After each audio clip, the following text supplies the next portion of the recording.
Alcemos nuestros ojos, se cerca su venida, se oyen ya los pasos del rey que se aproxima. Ándale, aún nos queda anunciar al pueblo gente que Jesús está volviendo, victorioso y esplendente. Pronto vendrá, Cristo muy pronto vendrá. Pronto vendrá,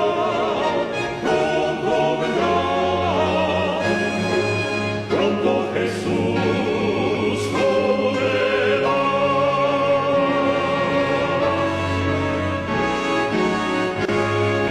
Pronto Jesús volverá.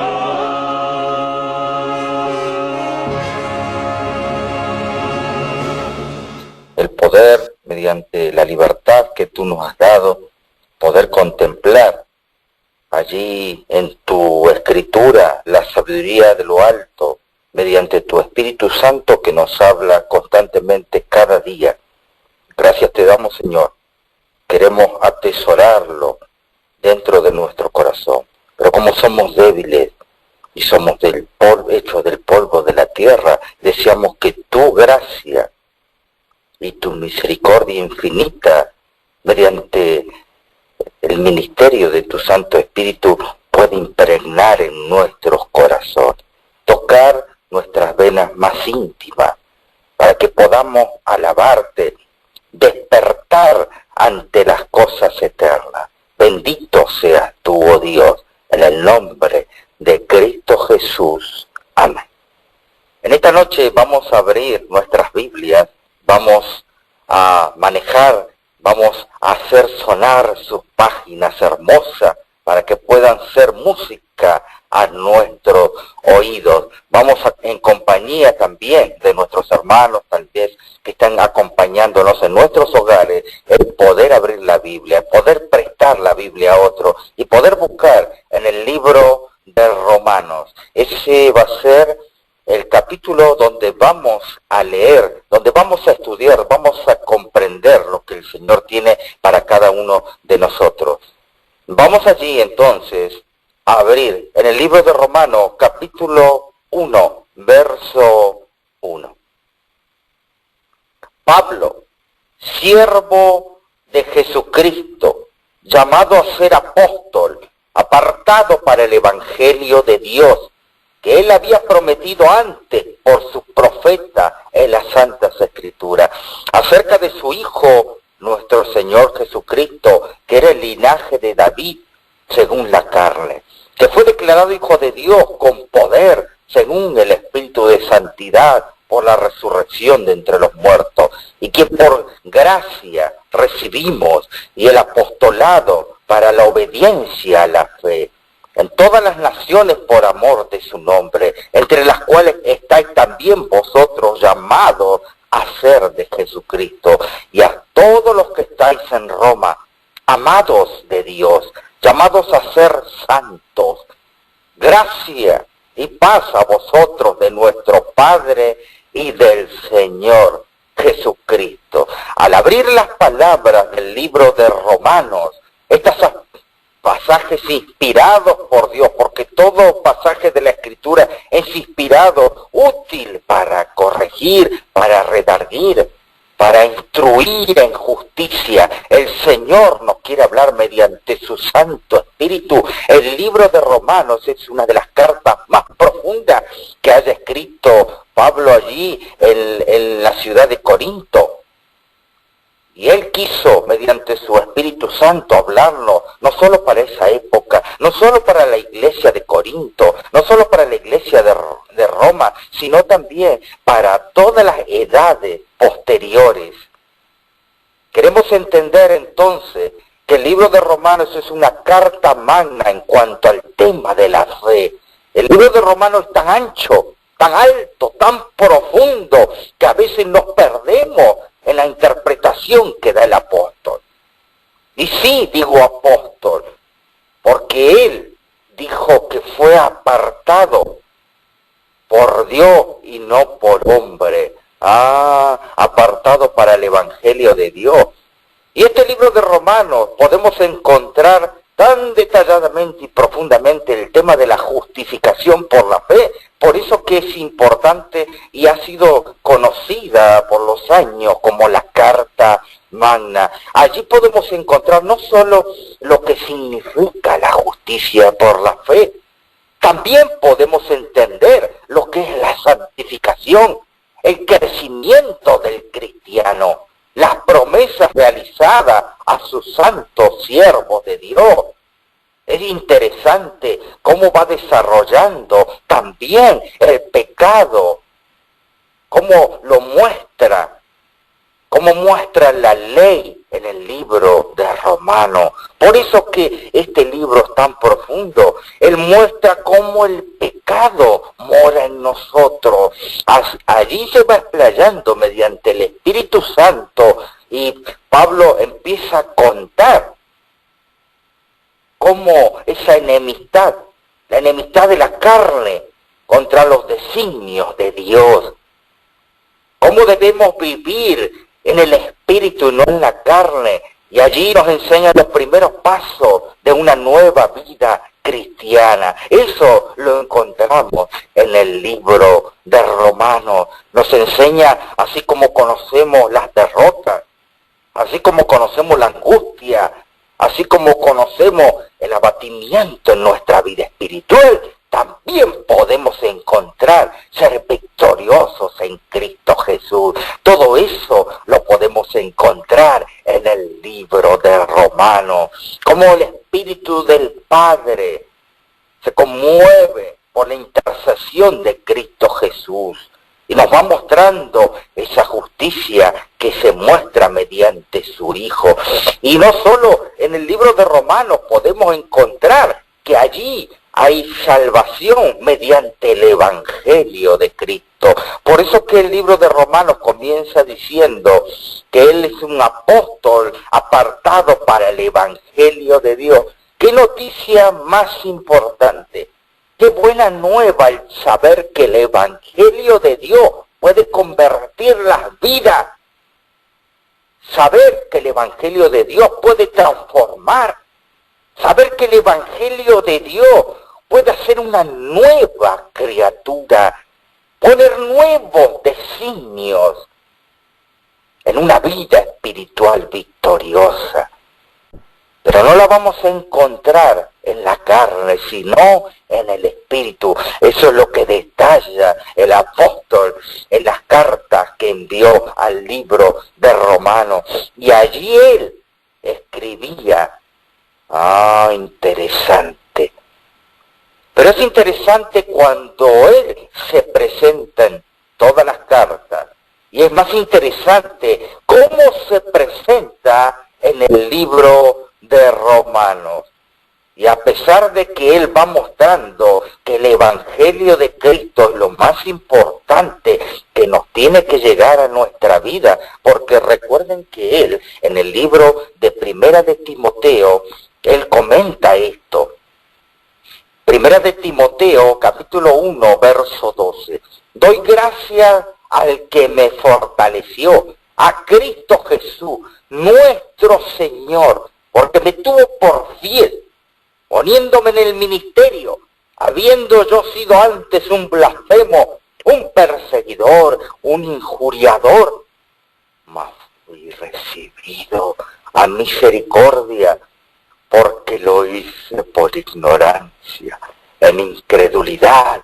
Pero la gracia de nuestro Señor fue más abundante con la fe y el amor que es en Cristo Jesús. Palabra fiel, digna de ser recibida por todos, que Cristo Jesús vino al mundo para salvar a los pecadores, de los cuales yo soy el primero.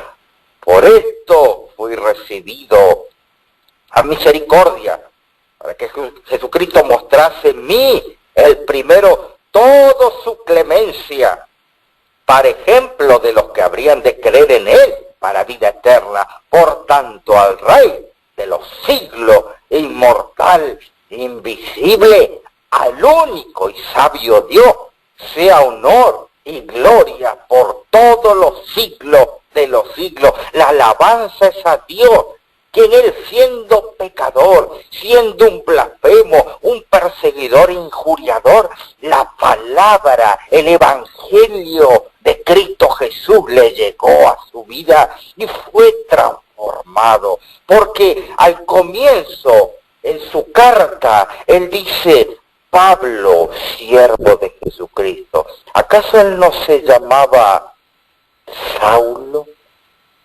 Él era un ciudadano romano, judío de nacimiento, pero adquirió la nacionalidad romana. Por eso que en la hora de su supremo apuro, a él no podían darle de latigazos por ser romano. Había condiciones que él tenía, privilegios por ser un ciudadano romano. Pero ese hombre, Saulo, que había nacido en la ciudad de Tarso, él aquí se presenta como Pablo, pero su nombre es Saulo. Cuando a nosotros nos llega el Evangelio, Cristo se presenta delante de nosotros. Ya nuestra vida no es igual. Él nos hace ver que somos y que fuimos en nuestra vida pasada un blasfemo, un perseguidor, un injuriador, mas fui recibido a misericordia. Hermanos, eso lo hicimos por ser ignorantes, por ser incrédulos, pero ahora que Dios, mediante su misericordia, mediante el Evangelio de Jesucristo, somos llamados a ser una nueva criatura en Dios. Cuando él habla de perseguidor, él perseguía a los judíos, él tenía cartas para perseguir y exterminarlos. Claro, él era un hombre consciente, él era un hombre que tenía convicción en lo que hacía. Obviamente que él estaba equivocado, pero Dios necesitaba de un hombre que tenga convicción. Solamente tenía que llegarle el Evangelio de Cristo para transformar a este hombre llamado Saulo.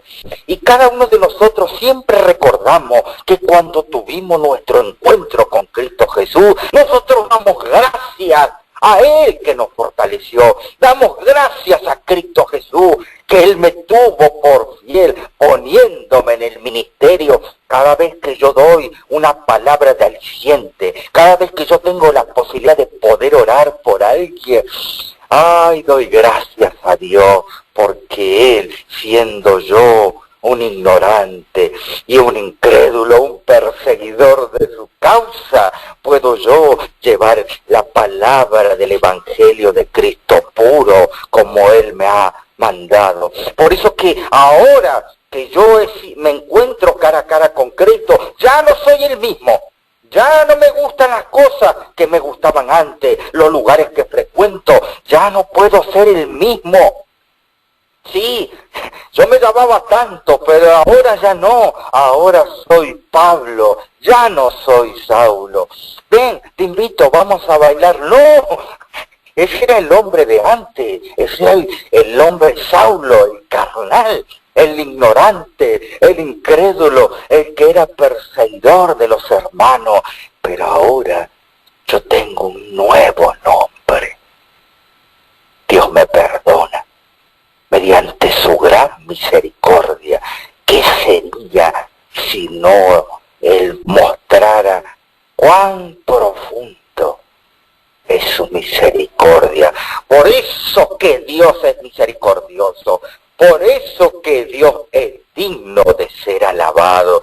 Y una vez me acuerdo que un profeta de Dios quiso conocer la gloria y el poder infinito de nuestro Dios. Y ese hombre, mire que si está escrito en la Biblia, yo no creería. Y ese hombre le pidió a Dios poder verle cara a cara, poder ver su gloria. Ah, tremenda cosa que ha pedido este hombre. Y Dios le permitió. Y a veces nosotros queremos ver el poder, ¿no es cierto? Queremos ver qué poder tiene el hombre, porque medimos el poder que tiene, el poder económico, cuántas casas tiene, cuántos coches tiene, qué lindo traje que viste, ¿no es cierto? Cómo está impecable, y nosotros decimos, qué gran hombre, qué poder que tiene. Pero Dios no mide así. Entonces le mostró al profeta a Moisés y lo puso allí en la peña, puso su mano. ¿Cuántas veces Dios no nos protege de tantas cosas? Por eso que la gloria y la honra sempiterna sea su bendito nombre, a Dios y a su Hijo Jesucristo. Y cuando Él pasó todo su bien delante de Él, el mismo Dios de la gloria, el alfa y la omega, el principio y el fin, el ale y el tal, dice que pronunció él mismo la deidad diciendo, grande y misericordioso es Dios. Ay, hermano, Moisés quiso ver otra cosa y Dios le mostró ¿qué es realmente el poder? El poder se muestra en su gran misericordia. Por eso que nosotros, al encontrarnos con Cristo, al conocer su gracia, ya no somos Saulo. Ahora somos Pablo. Antes hemos sido perseguidos.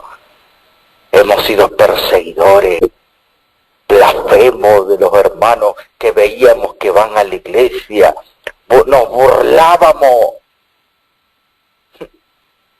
desoíamos los mensajes vez tras vez, cuando el Espíritu de Dios quería tocar el corazón, las venas más íntimas, para que cedamos al poder y la misericordia de su amor reconciliador.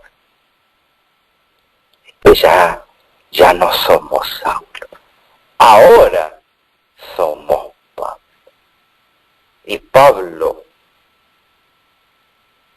tuvo su encuentro con Cristo. Allí le fueron dadas cartas para que vaya a perseguir a los cristianos, aunque ya perseguía y tenía poder para poder meterlos en la cárcel. Ahora le fue dado por los saduceos y los fariseos cartas con todo el poder para que él pueda perseguir a estos blasfemos que seguían a este hombre loco llamado Cristo Jesús. Y él mismo relata su conversión en el libro de Hechos de los Apóstoles, capítulo 26. Allí podemos encontrar su relato por él mismo. Y él comenta en Hechos capítulo 26 en adelante, dice, yo ciertamente, Pablo, versículo 9 del capítulo 26, he creído mi deber hacer muchas cosas contra el nombre de Jesús de Nazaret. ¿Cuántos de nosotros a veces no estuvimos en una posición en contra de la causa? Lo cual también hice en Jerusalén. Yo encerré en cárceles a muchos de los santos, habiendo recibido poderes de los principales sacerdotes, y cuando los mataron, yo di mi voto, y muchas veces castigándolo en toda la sinagoga, yo los forcé a blasfemar, y enfurecido sobremanera contra ellos los perseguí hasta en las ciudades extranjeras. Él vio la muerte de Esteban, él vio cuando lo estaban apedreando, él dio su voto. Qué interesante. Ocupado en esto, iba yo a Damasco, con poderes, dice el versículo 12 del capítulo 26 de Hechos, y en comisión de los principales sacerdotes, cuando a mediodía, oh rey, yendo por el camino, vi una luz del cielo que sobrepasaba el resplandor del sol, la cual me rodeó a mí y a los que iban conmigo, y a todos nosotros. Y caímos en tierra. Y oí una voz que hablaba y me decía en lengua hebrea: Saulo, Saulo, ¿por qué me persigue? ¿Dura cosa te es dar coces contra el aguijón? Yo entonces dije: ¿quién eres, Señor? Y el Señor dijo: yo soy Jesús, a quien tú persigues. Pero levántate y ponte sobre tus pies, porque para esto he aparecido a ti, para ponerte por ministro y testigo de las cosas que has visto y de aquella en que me apareceré a ti. Ahora Saulo va en contra del pueblo de Dios. Se encuentra, tiene su experiencia, su encuentro con Cristo Jesús, a quien él perseguía. ¿Por qué me persigues? Le dice Jesús, pero Saulo perseguía a los hermanos. Ah, hermano, no te olvides que el perseguir, el hablar mal de los siervos de Dios, es hablar y es estar en contra de Cristo. Qué interesante cómo Cristo se muestra mediante su iglesia, la cual no debe ser perseguida, no debe ser dañada. No hay nada que se haga en esta tierra que Cristo no la note, que Cristo no lo note, que Cristo no sea movido a su misericordia para con los hombres. Ah, interesante. Y ese Pablo, ese Saulo, pues que no estaba montado en un caballo, ahí relata que él estaba caminando. Él no era un conquistador. Él no era un conquistador para que esté montado en su caballo, suficientemente como para que el hombre camine y muestre su orgullo. No hace falta que esté parado en lo alto de un caballo, parado en lo alto de una montaña, parado en lo alto de la sociedad cuando lo levanta y le da gloria y honores. Suficientemente el hombre parado ya tiene orgullo. Y se encuentra con Cristo y él cae en el polvo de la tierra. Es interesante que la cita de la mensajera del Señor, hablando de la justicia de Cristo, de la justificación por la fe, que también es relatada por Pablo en el libro de Romanos, dice: ¿qué es la justificación por la fe? Es la obra que Dios tiene, que abate en el polvo la gloria del hombre y hace por el hombre lo que éste no puede hacer por sí mismo. Cuando los hombres ven su propia nada, están preparados de ser vestidos con el manto de justicia. Qué interesante, ahora Pablo se encuentra en el polvo de la tierra. Él ve que es abatido, que es nada. Ahora este hombre está preparado para conocer a Dios. Ay, ¿por qué tantas cosas malas me suceden? Es porque Dios quiere trabajar contigo, quiere trabajar este material de barro. ¿Por qué estoy enfermo? Ahora Dios puede trabajar. Ahora le vas a escuchar que estás tendido en el polvo de la tierra. Era necesario que te sitúes en ese momento. Ahora es el momento de Dios para que tú le escuches y Él pueda hablar a lo más profundo de tu corazón. Pero te tiene que abatir en el polvo de la tierra. Y tú dices que no quieres pasar por ese proceso. Mejor que suceda, mejor que nos abata, porque vendrá luego la transformación. Pablo entendía. Ahora, cuando y en medio de su ceguera, quién era Cristo Jesús, y que él estaba yendo en contra de su causa. Pero nosotros a veces caminamos así, miramos pero no vemos, así como dice el libro de Apocalipsis capítulo 3, que nosotros somos ciegos, desnudos, no entendemos nuestra desnudez, no miramos aunque podemos ver. No entendemos lo que Dios quiere para con nosotros, y nosotros cada vez queremos más orgullo, pues Dios te tiene que abatir, te tiene que mandar una enfermedad. Dice el libro de Deuteronomio, cuidado mi querido hermano, cuando transgredimos las cosas de Dios, cuando transgredimos su santa ley, cuando transgredimos su sábado. ¿Qué voy a comprar si no puedo comer? ¿Acaso Dios quiere que yo no coma el sábado? ¡Ay, hermano! ¿Vas a esperar a ser abatido en el polvo de la tierra? Él entendió luego, pero ¿de qué servía si estaba ciego? Ahora él se arrepentía, tuvo sus días, sus horas, que transcurrieron de ese día de estar ciego, de no ver nada, y por no ser que Jesús puso su mano para que él tolere lo más que pueda su vista. Ahora Pablo estaba arrepentido, tuvo el suficiente tiempo para examinarse, porque el Espíritu Santo estaba actuando en ese momento. ¿No es misericordioso Dios? Y ahora Pablo entendió, Saulo entendió que es necesario que estas cosas sucedan. Entendió quién fue el que se le apareció. Tal vez para ti no significa nada, pero para él sí. Él que se crió en los brazos de Gamaliel.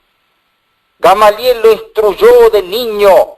Allí desde los 15 años se volvió un adulto para la sociedad judía. Fue un rabino, él tenía una convicción de lo que estaba haciendo, estaba bien. Conocía las escrituras, no como muchos dicen creer y conocer la escritura, pero igualmente nada de eso sirve si no hay una experiencia personal con Cristo. Él no quiere solamente que conozcas su palabra, que conozcas las profecías, que conozcas esto o aquello, sino que tengas una experiencia personal. Y por eso que la inspiración deja relatar en el versículo 3, que cuando era el mediodía, oh rey, yendo por el camino vi la luz. ¿Y qué significa eso? Tal vez otro no lo sepa, tal vez el rey ni sabía Agripa lo que le estaba diciendo Saulo, pero él entendía porque era la hora exacta, la hora en que había muerto Jesús, la hora en que ahora se encontraba con él, el verdadero sacrificio. ¡Claro que entendió!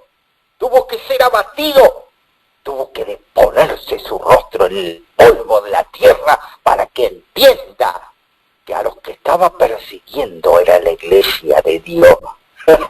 No eran los saduceos, no eran los fariseos. Su pueblo estaba afuera. Qué interesante. Y ahora Saulo, el que perseguía, Dios le da su misericordia y la gracia del Evangelio, cambiándole el nombre.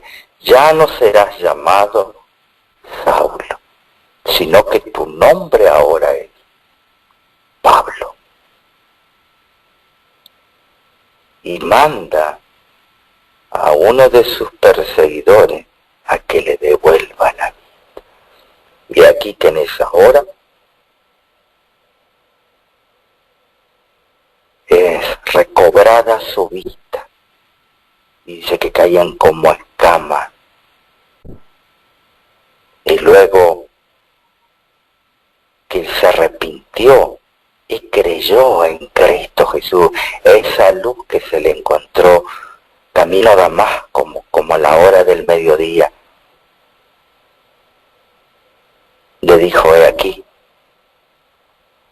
hay agua, bautízame en el nombre del Padre, del Hijo y el Espíritu Santo. Y allí el mensajero de Dios lo lleva a Saulo a las aguas del río, y allí en las aguas del río sucede el milagro más hermoso que puede recordar el cristiano. La fecha y el momento en que Saulo hace un pacto, ya siendo una nueva criatura, y ahora Pablo es bautizado en el nombre del Padre, del Hijo y el Espíritu Santo, en un pacto público. Qué hermoso, hermano. Ese es el encuentro que tenemos que tener con Dios. Y eso lo logra el Evangelio, el verdadero Evangelio puro de la salvación, el Evangelio de Cristo. Por eso que Pablo se presenta en la carta de Romanos como que cada uno de nosotros debe tener una experiencia personal con nuestro Dios. Y si todavía no hay esa experiencia, hermano, es hora de que lloremos, le pidamos poder tener ese contacto, esa experiencia. Permitamos que Dios nos abata en el polvo de la tierra. Permitamos que nos enseñe, moldee este material hecho de barro. Deja que el Señor pueda cincelar tu vida para que estés preparado al molde y la semejanza de Cristo Jesús. Y ahora Pablo, ya no Saulo, dice: siervo de Jesucristo. La segunda palabra, luego de presentarse como Pablo en la carta de Romanos, dice él, se presenta como siervo de Jesucristo. Pablo, siervo de Jesucristo. ¿Qué es ser siervo? Tal vez siervo sea esa persona que ayuda constantemente en la iglesia. Sí, siervo es esa persona que lleva las cargas de los demás. Sí, siervo es esa persona que al estar alguno en el pueblo de Dios mal de salud, él con ruego, con llanto y en oración derramada, como el incienso, pide la salud y restauración del otro hermano. Sí, claro que sí. El siervo siempre está atento a la necesidad del otro hermano. Todas esas definiciones están bien, pero Pablo va más allá de la definición. Y cuando él encara más allá de la definición, una definición inspirada, tenemos que cavar muy profundo para poder comprender lo que ahora Pablo quiere decir a los oyentes. Siervo hoy en día no se comprende en su totalidad lo que significa.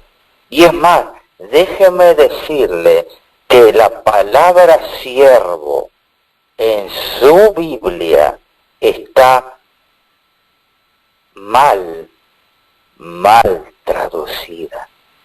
¿Cómo? Le pusieron siervo por ponerlo de una forma piadosa. Le pusieron siervo para maquillar la definición de la palabra. Cuando Pablo escribe en el idioma griego, Pablo va más allá, porque Dios le pide ir más allá. Porque esas palabras no son de él, sino que son inspiradas para redarguir, para corregir, para instruir en tiempo y fuera de tiempo. La palabra siervo en griego se pronuncia doulos, que significa esclavo. La Biblia King James, una Biblia tan buena, tan piadosa tal vez como la Reina Valera, la Biblia que usaba Ellen White, dice en el capítulo 1, verso 1, después de presentarse como una nueva criatura, Pablo, la palabra que continúa es slave, esclavo. ¿Por qué han quitado la verdadera definición, la traducción de la palabra? No debe ir siervo, sino que dice, yo soy Pablo, una nueva criatura. Yo soy Pablo, el esclavo de Jesucristo. Es fuerte esa palabra. ¿Qué hace un esclavo? El esclavo obedece lo que Dios le pide. El esclavo no se pone a comentarle al amo. El esclavo no dice, no, yo no quiero obedecer esto y aquello. No, él se goza en las órdenes que le da su comandante y general. El esclavo se goza cuando dice, no harás esto, haz aquello otro. ¿Qué más? Dice el esclavo, porque se goza en obedecer. No matarás. ¿Qué más? Honra a tu padre y a tu madre. ¿Qué más?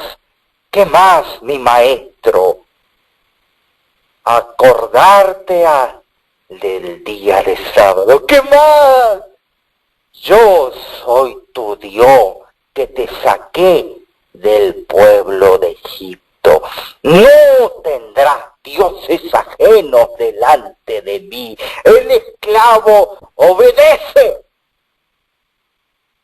No se pone a discutir con el amo. No se pone a demostrar su disgusto por aquel y otro pasaje. Es cuando a veces nosotros leemos ciertos pasajes, no queremos obedecer porque decimos, yo no creo que sea así. El esclavo no se case ni se formula esas preguntas, obedece. A mí no me gusta ser esclavo.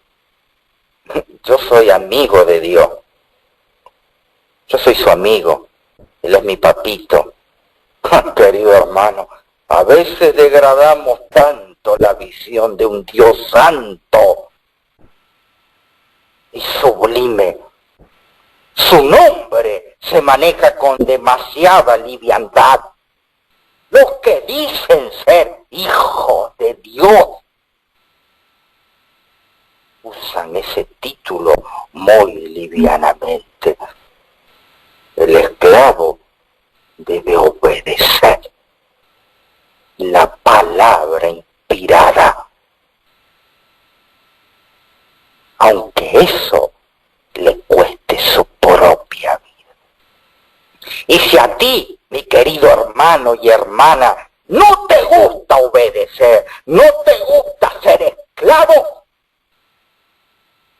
cuanto más a Pablo, hablando y pregonando, cuando la cuarta bestia relatada por el profeta Daniel estaba en su auge, trituraba con sus pies de hierro, con sus dientes de hierro desmenuzaba. Pablo se encontraba en la etapa de la cuarta bestia. Y mira, si no pendía de un hilo su cuello, cuando él decía, no hay que ser esclavo de Roma, hay que ser esclavo de Cristo. ver, levante las manos. ¿Quiénes son esclavos de Cristo? Cuán pocos hay en el pueblo de Dios, tan pocos esclavos que se alegran en hacer la voluntad de Dios. Los ángeles del cielo se regocijan y con presteza las órdenes de su divino maestro. Cuando Miguel se levanta y da las órdenes, ellos se placen en obedecer. Las legiones de ángeles, miriadas y miriadas de poderosos serafines, obedecen sin discutir las órdenes de Miguel. Pero aquí en la tierra, ¿cuánto se desoye el consejo de Dios? No os unáis en yugo desigual, y los cristianos allí andan con otras personas que no son de nuestro mismo credo. Hay que ser esclavo de Jesucristo. Yo, Pablo, esclavo de Jesucristo. Su cuello pendía de un hilo, y por eso que hoy en día esa palabra no la han traducido correctamente. Pastor, a mí no me gusta ser esclavo. Bueno, déjame decirte, vamos a leer allí en Primera de Corintios, capítulo 7, verso 22, constantemente, siempre Pablo dice, porque el que en el Señor fue llamado, siendo esclavo, liberto es en el Señor. Asimismo, el que fue llamado, siendo libre, esclavo es de Jesucristo. Gálatas, ahora vamos al libro de Gálatas, en el capítulo 1. Vamos a tomar nuestras Biblias, hermanos, no nos olvidemos de manejar la Biblia. Capítulo 1 de Gálatas, verso 20, dice, Gálatas 1:10. Pues, ¿busco ahora el favor de los hombres o el de Dios? ¿O trato de agradar a los hombres? Pues si todavía agradara a los hombres, yo no sería esclavo de Jesucristo. Constantemente en la Escritura, Pablo se muestra como un esclavo. Vamos a Romanos capítulo 6, verso 16. O mejor, vamos del versículo 15. Romanos capítulo 6, verso 15. ¿Qué pues? ¿Pecaremos porque no estamos bajo la ley, sino bajo la gracia? En ninguna manera, mi querido hermano. ¿No sabéis que si os sometéis a alguien como esclavos para obedecerle, sois esclavos de aquel a quien obedecéis, sea del pecado para muerte, o sea de la obediencia para justicia? Yo no quiero ser esclavo de Cristo. Pues vas a terminar siendo esclavo de Satanás. De cualquier manera vas a ser esclavo. De Satanás. Sí, esclavo de Satanás. La diferencia es que la esclavitud en Cristo Jesús da libertad, da gozo, da alegría. Pero gracias a Dios, que aunque eras esclavos del pecado, habéis obedecido de corazón aquella forma de doctrina a la cual fuisteis entregados, y libertados del pecado, vinisteis a ser siervos de la justicia. Hablo como humano, por vuestra humanidad débil, que así como para iniquidad presentéis vuestros miembros para servir a la inmundicia y a la iniquidad, así ahora para santificación presentad vuestros miembros para servir a la justicia. Porque cuando eras esclavo del pecado, eras libres acerca de la justicia. Pero ¿qué fruto teníais de aquellas cosas de las cuales ahora os avergonzáis? Por el fin de ellas es la muerte. Mas ahora que habéis sido libertados del pecado y hechos esclavos de Dios, tenéis por vuestro fruto la santificación y como fin la vida eterna. Qué interesante, hermano. Qué hermoso es ser esclavo de Jesucristo. Constantemente en sus cartas, allí hablando en el libro de Filemón, versículo 16, habla del esclavo Onésimo, cómo se gozaba, cómo él fue llevando la palabra. San Juan, capítulo 15, verso 20, el siervo no es mayor que su Señor. Al vencedor, dice en el libro de Apocalipsis, capítulo 2, verso 17. Al que tiene oído, oiga lo que el Espíritu dice a las iglesias. Al que venciere, daré de comer el maná escondido y le daré una piedrecita blanca y en la piedra escrito un nombre nuevo, el cual ninguno conoce sino aquel que lo recibe. Tu nombre ya no será Saulo, sino Pablo, esclavo de Jesucristo. Un hombre que era bajito, pequeño en estatura, pero que su vida como esclavo de Jesucristo hizo cambiar y llevar la palabra, la doctrina de la salvación, que está tan arraigada en el libro de Romanos. Es que es tan ancho, tan alto, la salvación de Dios, el misterio de su encarnación. Pablo, esclavo de Jesucristo. El esclavo no se queja,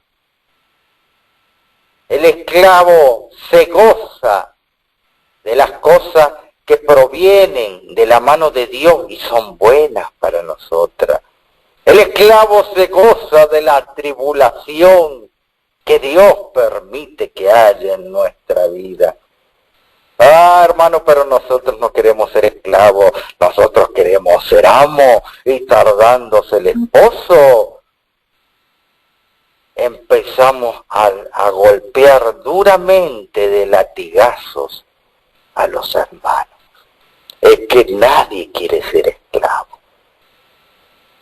Todos quieren ser lavados de los pies, pero no lavar los pies del otro.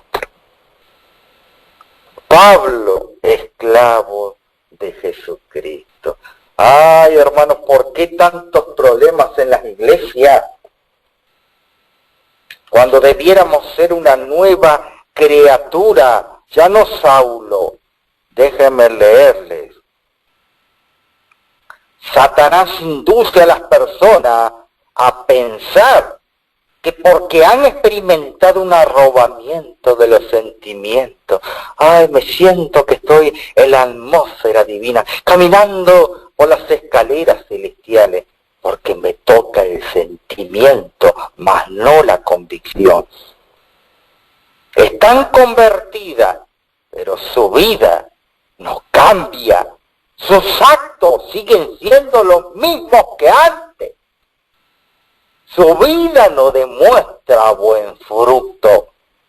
El esclavo, cuando lo atacan, se enoja y quieren tomar la espada y cortar la oreja del otro hermano. Ah, tú no sabes quién soy yo. Oran frecuentemente y largamente y se refieren constantemente a los sentimientos que experimentaron en tal o cual ocasión, pero no viven la vida nueva.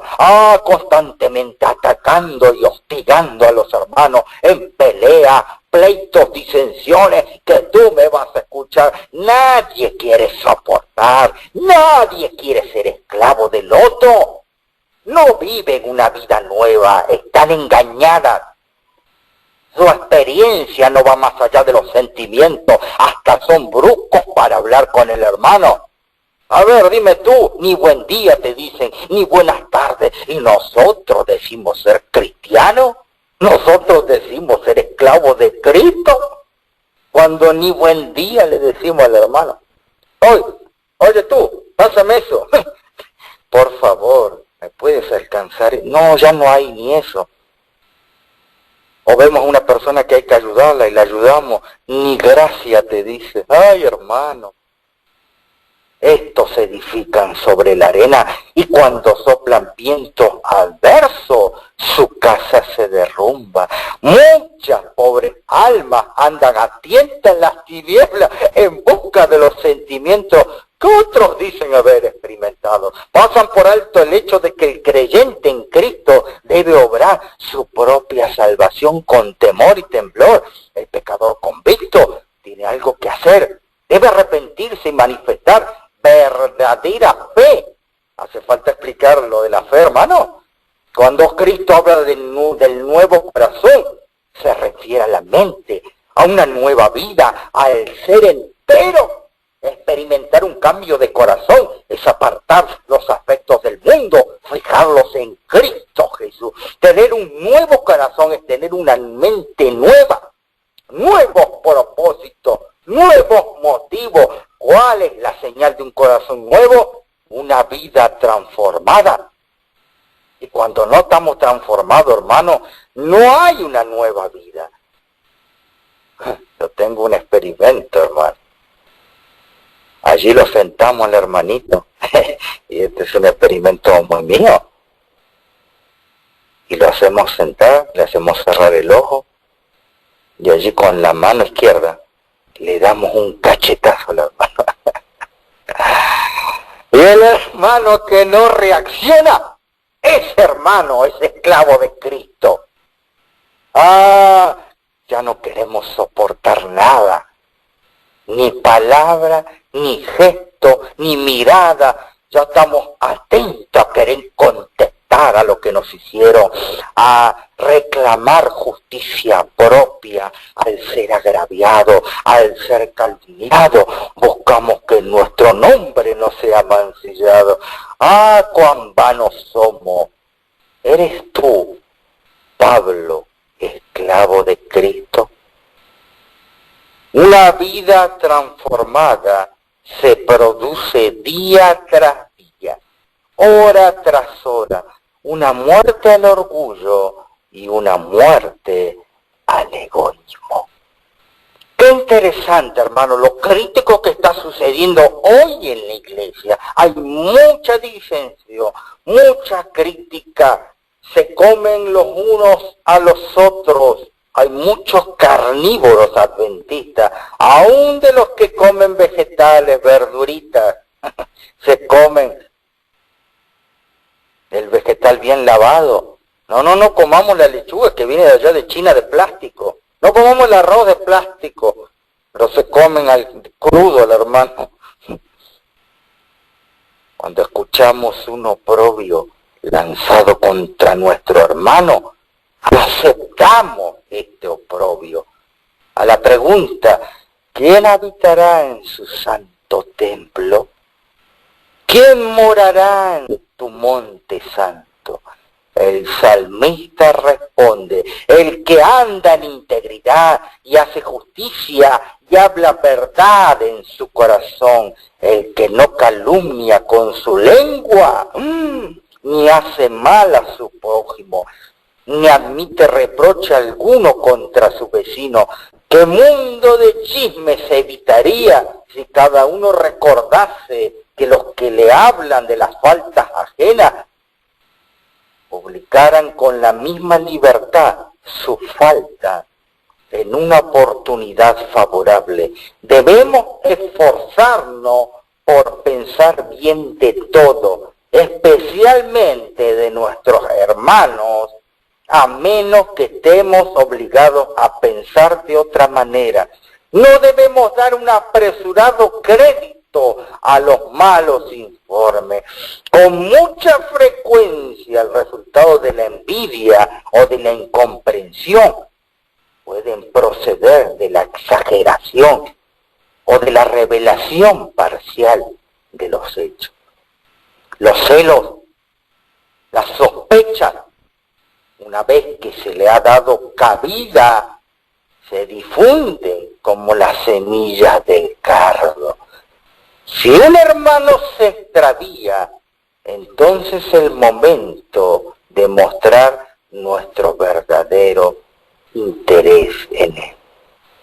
Una mirada, una palabra, aún en el tono de la voz, pueden estar henchidos de mentira, penetrar como una flecha en algún corazón, infligir una herida incurable. Así puede echarse una duda, un oprobio sobre una persona por medio de la cual Dios quisiera realizar una buena obra. Y su influencia se marchita. Una herida incurable. Entre algunas especies de animales, cuando algún miembro del rebaño es herido y cae, sus compañeros le asaltan y despedazan. El mismo espíritu cruel manifiestan ciertos hombres y mujeres que se dicen cristianos, que se dicen esclavos de Jesucristo. Hacen gala de un celo farisaico para apedrear a otros menos culpables que ellos mismos. Hay quienes señalan las faltas y los fracasos ajenos para apartar de sus propias faltas y fracasos la atención y para granjearse reputación de muy celosos para Dios y la Iglesia. Tiempo gastado en criticar las intenciones y las acciones de los siervos de Dios sería mejor empleado en la oración. Y los que buscan falta en los demás conociesen la verdadera referencia a los mismos a quienes critican, a menudo tendrían otra opinión acerca de ellos en vez de criticar, condenar a otro. Sería mejor que cada cual dijese: debo trabajar para mi propia salvación. Amén. Si coopero con Cristo, quien desea salvar mi alma, debo vigilar diligentemente sobre mí mismo. Debo arrancar de mi vida todo lo malo. Debo ser una nueva criatura en Cristo. Debo vencer todos mis defectos. Así que en vez de debilitar a aquellos que luchan contra el mal, debo fortalecerlo con las palabras de mi aliento. La envidia no es simplemente una perversión del carácter, sino un disturbio que trastorna todas las facultades. Empezó con Satanás. Él deseaba ser el primero en el cielo y nosotros no queremos ser esclavos, queremos ser ¿qué? Líder. 10 horas de seminario del líder. De chiquito cuando nacíamos, nuestros padres decían: él es muy inteligente, él va a ser un líder. En nuestro colegio, en la primaria, nuestra madre quería que sea abanderado, mostrar el orgullo. ¡Ay, qué inteligente, qué inteligente, qué inteligente! Y así lo iban hinchando, y más los seminarios de líder y líder, nuestro pecho se vuelve como un pollo. Y luego es muy difícil querer ser esclavo de Dios. Empezó con Satanás. Él deseaba ser el primero en el cielo, y porque no podía tener todo el poder y la gloria que buscaba, se rebeló contra el gobierno de Dios. El hombre envidioso cierra los ojos para no ver las buenas cualidades y nobles acciones de los demás. Está siempre listo para despreciar, siempre listo para representar falsamente lo excelente. Con frecuencia los hombres confiesan y abandonan otras faltas, pero poco se puede esperar del envidioso. ¿No quieres ser envidioso de grande? ¿No quieres que haya más personas envidiosas? Atácalos de niños, edúcalos de niños. ¡Ay, qué bonito que es este niño! No digas esas palabras a los niños, porque les levantas el ego. Los primeros años de los niños son lo que será de grande. La crianza de los niños en sus primeros años depende de su vida espiritual. Muchos niños jóvenes hoy no están en las iglesias, hoy están ahí tibiamente, por culpa de sus padres, porque no han sabido hacer de ellos esclavos de Jesucristo. Leo, déjeme leerle, Conflicto de los siglos, un libro odiado por Satanás, un libro odiado por la bestia. Escuchen, ahora, mientras que nuestro gran sumo sacerdote está haciendo propiciación por nosotros, debemos tratar de llegar a la perfección en Cristo. Discúlpeme, hermano, yo no soy perfecto. Aquí dice que debemos llegar. Y se puede llegar a la perfección. Nuestro Salvador no pudo ser inducido a ceder a la tentación. Ni siquiera en qué, en pensamiento. Satanás encuentra en los corazones humanos algún asidero en que hacerse fiel. Es tal vez algún deseo pecaminoso que se acaricia, por medio del cual la tentación se fortalece. Pero Cristo declaró al hablar de sí mismo, viene el príncipe de este mundo y no tiene nada en mí. San Juan 14:30. Satanás no pudo encontrar nada en el Hijo de Dios. Amén. Que le permitiese ganar la victoria. Cristo guardó los mandamientos de su Padre. No hubo ningún pecado de que Satanás pudiese sacar ventaja. Esta es la condición que deben encontrarse los que han de poder subsistir en el tiempo de angustia. En esta vida es donde debemos separarnos del pecado por la fe en la sangre de Cristo, no de acá unos años. En esta vida, hoy, nuestro amado Salvador nos invita a que unamos a Él, que unamos nuestra flaqueza con su fortaleza, nuestra ignorancia con su sabiduría, nuestra indignidad con su mérito, la providencia de Dios, en la cual escuela que debemos aprender a tener la mansedumbre y humildad de Cristo.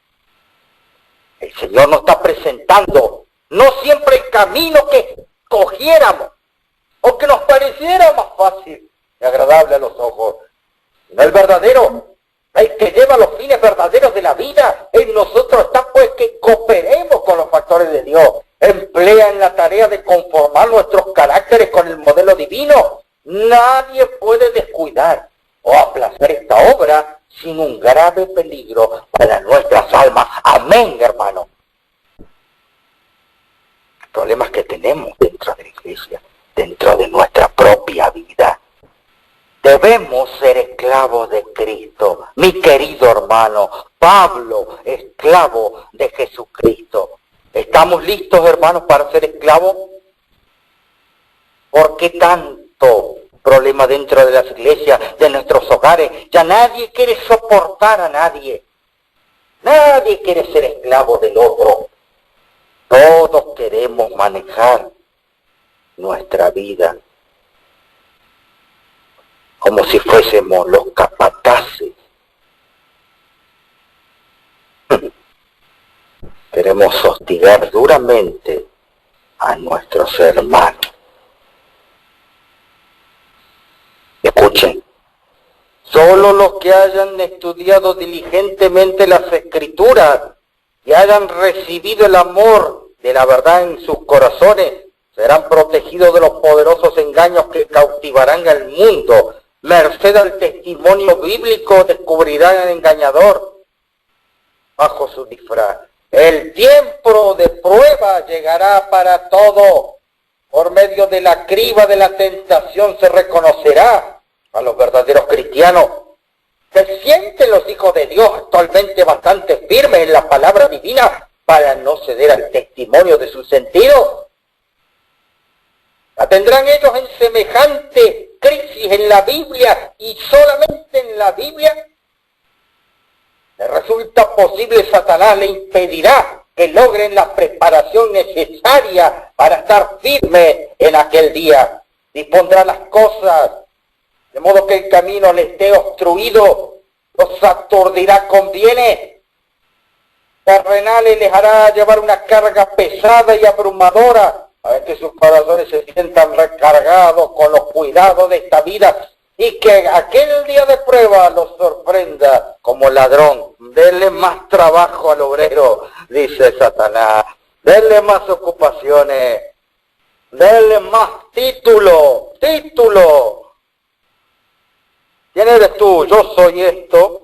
Yo soy doctor, yo estudio en tal, tengo estos títulos que he estudiado en la universidad, tanto en la universidad aquello. Hermano, cuál engañado estamos en nuestra educación cristiana. Dios no quiso algo así. Pablo se presenta como el último, como un ignorante, pecador, que si no fuera por la gracia de la salvación, de su escritura inspirada, para que él pueda tener un encuentro con Cristo Jesús. ¿Cómo es el encuentro? Él te tiene que abatir en el polvo de la tierra. Alégrate, mi querido hermano, cuando vienen tribulaciones. Alégrate cuando hay enfermedades, porque esto está trabajando sobre nuestra vida. Tal vez estemos haciendo algo mal, porque cuando hay tribulaciones, muchos adventistas dicen, es el Dios que me está castigando. Cuando estamos mal de salud, que me atacó algo. Y nosotros siempre negamos de que realmente somos los culpables nosotros. Muchas de nuestras enfermedades que conocemos es producto de lo que comemos.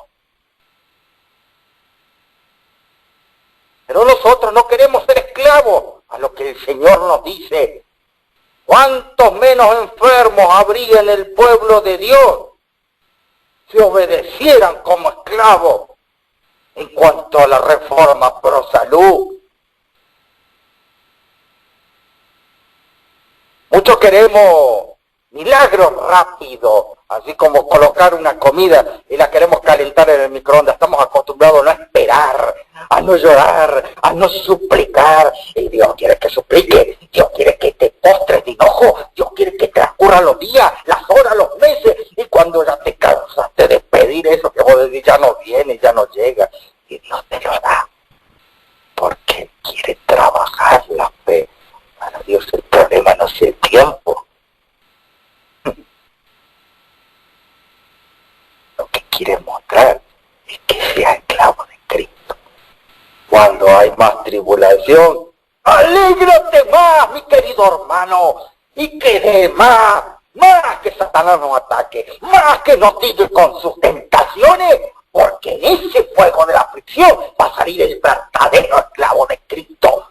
Una vez que nuestra cabeza caiga sobre el polvo de la tierra, aprenderemos realmente a ser esclavo de Cristo. Y esto te va a pasar, mi querido hermano, tengas 80 años, tengas 20 años, tengas 7 años, vas a tener que aprender a ser esclavo de Cristo. Y un bebé también tiene que aprender a ser esclavo de Cristo, o se va a perder como Sansón. Pareciera que no habría un pueblo con tales características. Parecería que vivimos en una época que es difícil ver un cristiano genuino, esclavo de Cristo. Y se los voy a complicar más con esta cita. Manuscritos liberados, página 148. Del año 1897. El nuevo nacimiento es una experiencia rara. El nacer de nuevo es raro. Es raro en esta época del mundo. Esta es la razón, porque hay tantas perplejidades en la iglesia, tanto chisme, tanta disensión, tanta guerra, que puestos allá, que puestos acá, que yo quiero ser el primer anciano, yo quiero ser el tercero. Nadie quiere ser esclavo de Cristo. Muchísimos muchísimos que pretenden tener el nombre de Cristo. Ay, yo quiero ser líder. Pastores, usted es un líder, ¿no? No me venga, hermano, con temas del líder. Yo no me creo un líder. Yo soy un pecador más. Necesita de Cristo. Muchísimos que pretenden tener el nombre de Cristo no están santificados, son impíos, han sido, claro, bautizados, pero fueron sepultados vivos, no murió el yo, y por lo tanto no renacieron a una nueva vida en Cristo. La experiencia de Saulo es la que te va a enseñar a ser un hombre nuevo. Ya no Saulo, Dios quiere que sea Pablo al encontrarte con Cristo Jesús. Pero parece tan difícil, pero el Señor da estos mensajes de aliciente a nuestro corazón. Apocalipsis capítulo 3, verso 12. Al que venciere, yo le haré columna al templo de mi Dios, y nunca más saldrá de allí, y escribiré sobre él el nombre de mi Dios, y el nombre de la ciudad de mi Dios. Pastor, no me gusta ser esclavo. ¿Qué hago? Tengo miedo. Pídele a Dios su fortaleza para no temer en la hora de supremo apremio. Y déjame tirarte una bomba. Prepárate, mi hermano. Yo oro por ti, porque en el tiempo de angustia volverá la esclavitud. Muchos hermanos, muchas hermanas, muchos niños y niñas volverán a ser esclavos por la causa de Dios. No tengo el tiempo para explicar esto. Y le daré un nombre de la ciudad de mi Dios, la nueva Jerusalén, la cual desciende del cielo de mi Dios, y mi nombre nuevo. Al que tiene oído, oiga lo que el Espíritu dice a las iglesias. Que el Señor te dé su fortaleza en su debilidad.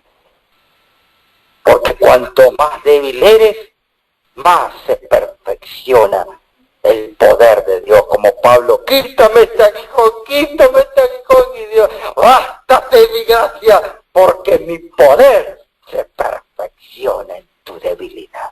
Que el Señor te bendiga y te guarde como esclavo de Jesucristo. Bendiciones.